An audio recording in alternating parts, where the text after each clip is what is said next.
Una vez más hay que felicitar al gobierno de Javier Milei por el manejo de agenda que tiene para tratar de instalar temas que a ellos les interesan y que no se hable de otros temas más importantes. Como son gobierno, siempre tenemos la disyuntiva de qué hacer, si no hablar de los temas y hablar de los que son importantes, o por lo menos mencionarlos y después seguir hacia los temas importantes, que es lo que voy a tratar de hacer ahora, en esta editorial que se llama Ficha Limpia para los Precios Adelantados. ¿Por qué se llama Ficha Limpia para los precios adelantados? Porque ayer el gobierno insistió con la ley de ficha limpia, que es básicamente la posibilidad de proscribir a personas de la contienda electoral a través del armado de causas judiciales. De eso se trata, de armar una causa judicial, lográs que un par de jueces hagan lo que vos querés y lo dejás afuera de la elección al que no te gusta. Y el ministro de Economía, Luis Caputo, dijo que en realidad no es que el dólar está atrasado, sino que algunos precios están adelantados.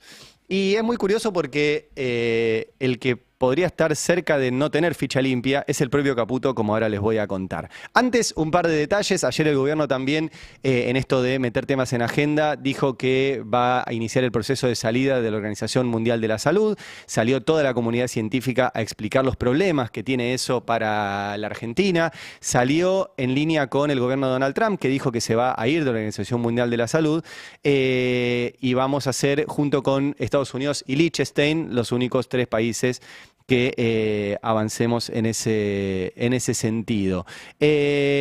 Ojo, porque, y les muestro, hay una ley que está vigente en la Argentina desde el año 1948, que es la ley 13211, 12 de julio de 1948, culpa de Perón, miren, que firmó la Constitución de la OMS y la adhesión de la Argentina a través de su adhesión a los pactos que tienen jerarquía constitucional. Por ende, ojo que esto tiene que pasar por el Congreso. De mínima. No es que Milei mañana se va de la Organización Mundial de la Salud. Puede irse de hecho, o sea, puede dejar de participar, puede dejar de mandar plata, puede hacer un montón de cosas para entorpecer el vínculo, pero salir de la Organización Mundial de la Salud es un poquito más complejo que un anuncio presidencial. El otro, que después vamos a tratar, tiene que ver con los anuncios de modificación de la Ley de Identidad de Género. Eso no está hoy en el boletín oficial todavía. Pero básicamente dicen que no van a permitir ningún tipo de decisión sobre la identidad de género y la sexualidad a los menores de 18 años. Bueno, yo me acordé que este gobierno habilitó que a partir de los 13 años, y está la comunicación de la Comisión Nacional de Valores, podrán operar en el mercado de capitales. O sea que un pibe o piba de 13 años no puede decidir sobre su sexualidad y sobre su identidad de género, pero puede ir y decidir comprar acciones, por ejemplo. Es un poquito contradictorio. Yo prefiero no, estoy de acuerdo en que los jóvenes pueden decidir sobre su sexualidad y que hay que protegerlos y enseñarles sobre el mercado de capitales, pero no habilitarles que a los 13 años estén manejando acciones u obligaciones negociables, tienen que estar estudiando y haciendo otra cosa. Bueno, dicho esto, vamos a la ficha limpia por los precios adelantados. Quiero que lo escuchen al ministro de Economía, Luis Caputo, ayer en una pieza notable de comunicación institucional del gobierno junto con Luis Majul. También de los ejemplos que sí es cierto que hay algunos precios que están adelantados, ¿sí? No quiere decir que el dólar está atrasado. Hay algunos precios que están adelantados, no quiere decir que el dólar esté atrasado. Todo el mundo le está diciendo al gobierno que el dólar está atrasado. El gobierno lo sabe. El gobierno está gastando mucho dinero. Ayer lo explicó muy claramente Roberto Navarro y lo voy a citar. Vos todos los días sabés cuánto es el precio del dólar que está a la venta. Lo que nunca te dicen es cuánto gastaron para mantenerlo a ese precio. Porque para que se mantenga ese precio, para que el dólar esté quieto, el gobierno tiene que estar metiendo un montón de plata, un montón de dólares para mantenerlo ahí. Eso nunca te lo dicen. ¿Y de quién es el negocio del dólar, como está ahora, barato? De los bancos. ¿Por qué es un negocio de los bancos? Porque el famoso carry trade o la bicicleta, que es la otra política de Estado sobre la que se sostiene este gobierno, un dólar barato, un carry trade y un cepo, es darle sistemáticamente ganancia en dólares a las personas que juntan un montón de pesos, que son los bancos y las grandes empresas, los ponen en letras del tesoro que tienen una tasa más alta que la mini devaluación que hace el gobierno todos los meses, el famoso crawling peg, que lo van a escuchar, y esa diferencia entre ese crawling peg y la tasa que les da el gobierno es la bicicleta financiera. ganancia garantizada en pesos por el Estado, firma Caputo. O sea, Caputo sigue trabajando como gerente de los bancos. Entonces, no es que el dólar está atrasado o adelantado los precios, es que están haciendo un negocio. Es que están haciendo un negocio. Y ayer Caputo insistió con esto en la en la pieza de comunicación institucional con Luis Majul, diciendo que está bueno que el dólar esté donde está. Mirá. Algo que es bueno, lo convierten en malo. Ya lo han convertido en malo porque tienen como la sensación de que no, Argentina si no es, o sea, el tipo de cambio es un reflejo de cómo te va, es igual que el riesgo país, ¿sí? O sea, si el riesgo país, si a vos te va bien, el riesgo país cae, si te va mal, el riesgo país sube. El tipo de cambio es lo mismo, si a vos te va mal, el tipo de cambio se deprecia, si te va bien, se aprecia. Y si el peso se aprecia y la moneda se aprecia, quiere decir que a la Argentina le va bien. Exactamente. Okay. Entonces, no es una casualidad que con el gobierno anterior vos tuviste, digamos, nosotros recibimos el tipo de cambio más depreciado de los últimos 35 años. Porque claro, a Argentina le iba pésimo. Okay. Ahora, no puedes ponerte contento por eso, vos tenés que querer que nos vaya bien. La última vez que tuvimos el tipo de cambio apreciado, como dice Luis Caputo, fue en el 1-1. El tipo de cambio estaba muy apreciado. Tanto que un peso valía $1. Ahora estamos 1000 a 1. Un dólar son 1000 pesos. Imagínense lo apreciado que estaba. ¿Y nos fue bien?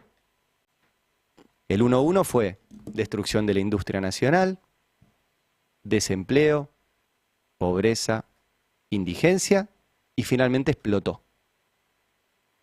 Y explotó en un año como el 2001, final del 2001, que tuvo el otro caballito de batalla que lleva el gobierno, que fue inflación cero. El 1-1, el peso apreciado, tuvo inflación cero. Tuviste dólar quieto y tuviste inflación cero. ¿Cómo terminó? Con el doble de pobres, sin industria, sin mercado y el país destrozado y que explotó por los aires en diciembre del 2001. Así termina. Así termina.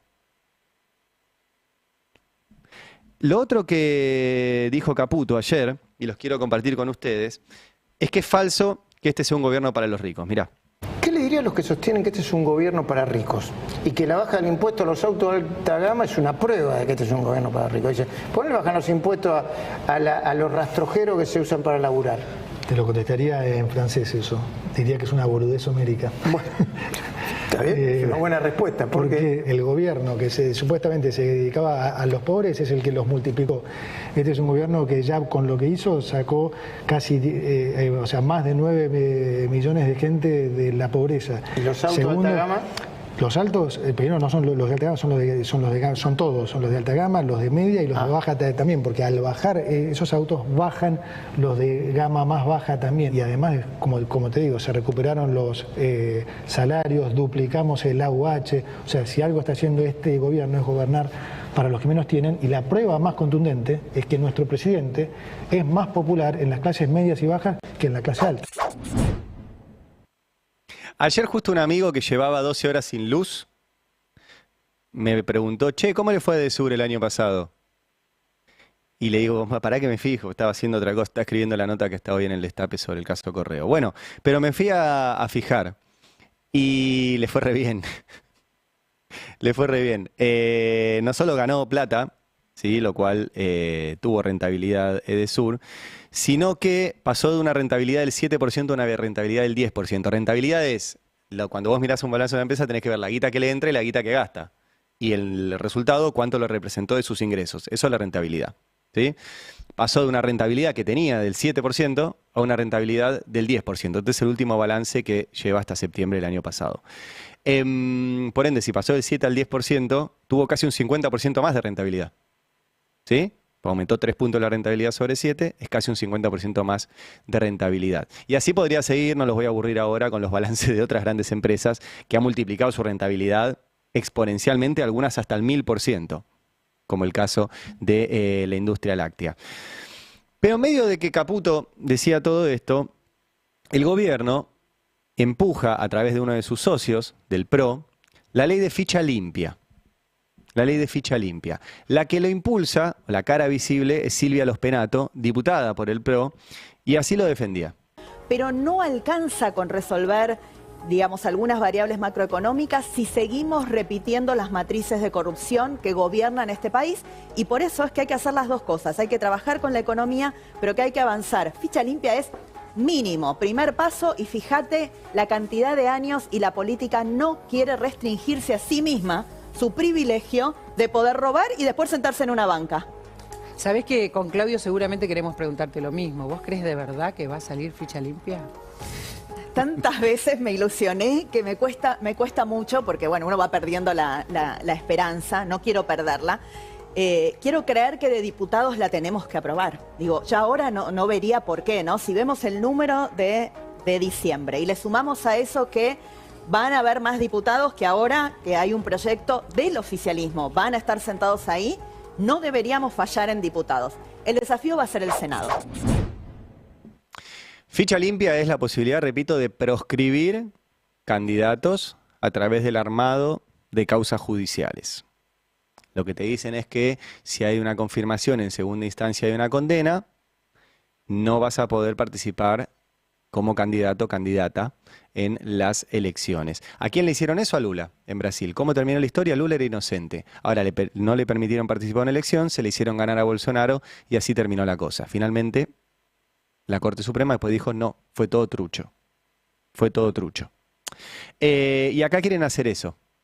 Quieren hacer eso, lo cual es muy peligroso, porque en la Argentina ustedes saben que las causas judiciales no se deciden por lo que dice el Código Penal, sino que los jueces lo que tienen en su pantalla es la tapa de los diarios y el Código Penal es simplemente para poner el monitor un poquito más arriba y que no les duelan las cervicales. Entonces, eso es ficha limpia. Que el poder económico, a través de su sistema de medios, le diga a los jueces quiénes pueden ser o no pueden ser candidatos. Ayer tuvo dictamen. Ayer tuvo dictamen. Y vuelvo a Caputo, porque en la pieza de comunicación institucional con Luis Majul, volvió a hablar sobre el acuerdo con el FMI. A ver. Hay dos cosas que me gustaría aclarar de acuerdo con el fondo que las puedo decir. Una es, no implica ninguna devaluación. No va a haber ninguna devaluación por el acuerdo con el fondo. Eso no es un tema. El acuerdo con el fondo no va a implicar ninguna devaluación. No, ninguna devaluación. La otra es que tampoco implica que una vez hecho el acuerdo con el fondo se sale de las restricciones cambiarias al día siguiente, porque lo que hace el acuerdo con el fondo es, digamos, nos acelera esta recapitalización del Banco Central, que de otra manera a nosotros nos llevaría un año por ahí de vuelta seguir recapitalizando como lo hemos hecho el último año. Entonces no implica que el acuerdo con el fondo, entonces que salimos al día siguiente. Recapitalizar, como explicaba Candeoto más temprano, es deuda. Dólares. ¿Y qué tiene que ver ficha limpia con esto? Bueno, no es la primera vez que tomamos una deuda con el fondo. La mayor deuda de la historia la tomó Luis Caputo cuando era funcionario de Mauricio Macri y la tomó de forma ilegal. Y yo quiero recordar que hay una causa judicial que tiene una auditoría hecha por la Auditoría General de la Nación que dice que en la toma de deuda con el FMI, que ahora siguen dando vueltas y renegociando, no se cumplieron los procedimientos para la toma de deuda. El expediente administrativo se hizo a posteriori. ¿Ustedes sabían que se tomó la deuda con el FMI e hicieron la carpetita después? Eso está demostrado en la causa judicial. Que el Banco Central no emitió opinión respecto del impacto de la toma de deuda en la balanza de pagos del país, lo que viola la ley de administración financiera. Que la deuda con el FMI tuvo un alto impacto negativo en el perfil de vencimientos de deuda, afectando la solvencia y la sostenibilidad de la deuda. La auditoría dice también que el acuerdo con el FMI fue firmado por Nicolás Dujovne, el que vivía en un baldío, y por Luis Caputo, por entonces presidente del Banco Central, Caputo, sin que interviniera el Ministerio de Finanzas, que era el que legalmente tenía que hacerlo. O sea, Caputo encima tomó la deuda con el FMI de forma ilegal. La deuda con el FMI no fue aprobada por el Congreso, ¿sí? Si bien el Poder Ejecutivo tenía delegada la firma de endeudamientos, tampoco hubo decreto de Mauricio Macri aprobando la deuda con el FMI. Que el acuerdo con el FMI fue improvisado y, atención con esto, que el dinero del segundo y tercer desembolso del FMI no se incorporaron al presupuesto por lo que no se pudo controlar su ejecución. Eso quiere hacer de vuelta a Caputo. Y tiene una causa judicial donde está demostrado ya que el anterior acuerdo fue para lo mismo que quiere hacer Caputo ahora. Cuando él te dice recapitalizar el Banco Central, es llenarlo de dólares, mantener el dólar barato para que todos aquellos que juntaron pesos y el propio Caputo les fue multiplicando esos pesos con tasas exorbitantes de las letras públicas, puedan agarrar esos pesos, comprar dólares baratos que les dé el FMI, sacarlos del país y volver a reendeudarnos. Ese es el caminito. Los dólares que quiere son para transformar la bicicleta financiera en fuga. Entonces, al que hay que pedirle ficha limpia es a Caputo, al Caputo de los precios adelantados. Dale.